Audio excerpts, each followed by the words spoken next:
Hi, and welcome to Team Vigo Spotlight. I'm Bill Riley, Director of Communications, here with Dr. Hayworth, our Superintendent, and Dr. Hayworth, week 4 of our COVID-19 updates.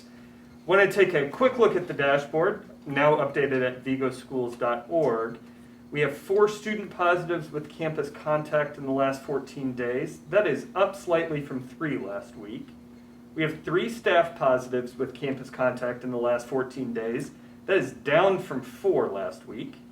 We have 75 students actively quarantined, down from 92 last week, and 10 staff members actively quarantined, down from 23 last week.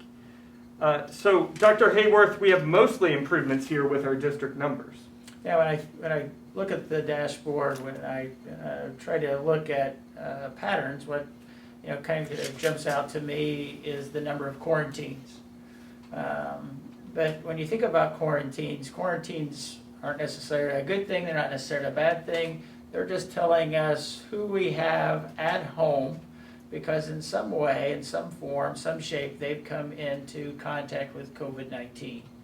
I think it's important to remember we're asking people to stay home as well.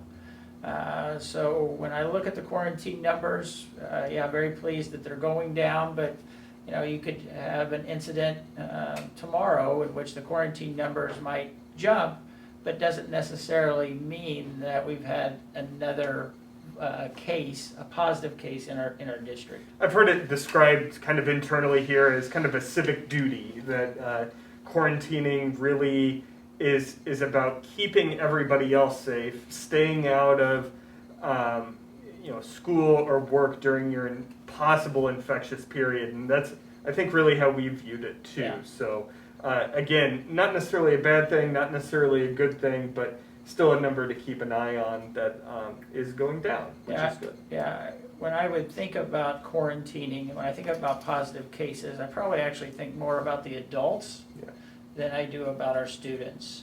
And what impact does quarantining have on our ability to run our operation? Well, community numbers seem to be down too. It's certainly not time to be complacent, but we're yellow on the state's color-coded map today after a couple weeks of being orange. Yeah, when you think about a marathon or some sort of long-distance race that we might be in, our data is showing us that we're doing a great job, but the finish line is not in sight. So when I think about our community numbers, glad to see that. It means we're doing some things right as a community. But again, it is definitely not the finish line. But it does allow us to maybe start a new conversation. And that new conversation is centered around how do we get back to face-to-face education every day. Still a long way to go there.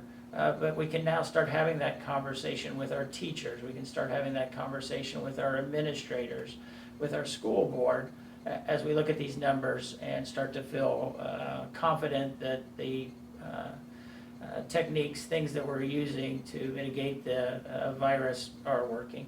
Yeah, and in our collaborations with the health department and the task force, it's becoming clear that adults are the main concern, not children, but we still have to be concerned about those adults in the building and doing so safely. So it's the positive news to hear that we're engaging in those conversations. Yeah, again, back to the quarantine. We are watching the quarantine numbers for adults as we start to think about welcoming more and more people back on a full-time basis, doing so in such a way that we can see the impact on our adult population. Again, still worried about our children, but probably at this point, what impact does the virus have on our older population? Great. Well, Dr. Hayworth, thanks for your time today. Let's keep going down. We had a couple good weeks, and we look for that trend to keep going down. Obviously, we'll remind everybody, stay masked up, stay distanced if you can, keep those circles small, and let's rally around our community. Yeah, I think when we talk about Team Vigo, this is the time we need the team, and sometimes we have to sacrifice for teams. Yep. And so thinking about wearing a mask and social distancing, I think that's a small sacrifice. Absolutely. Well, thank you so much. Thank you.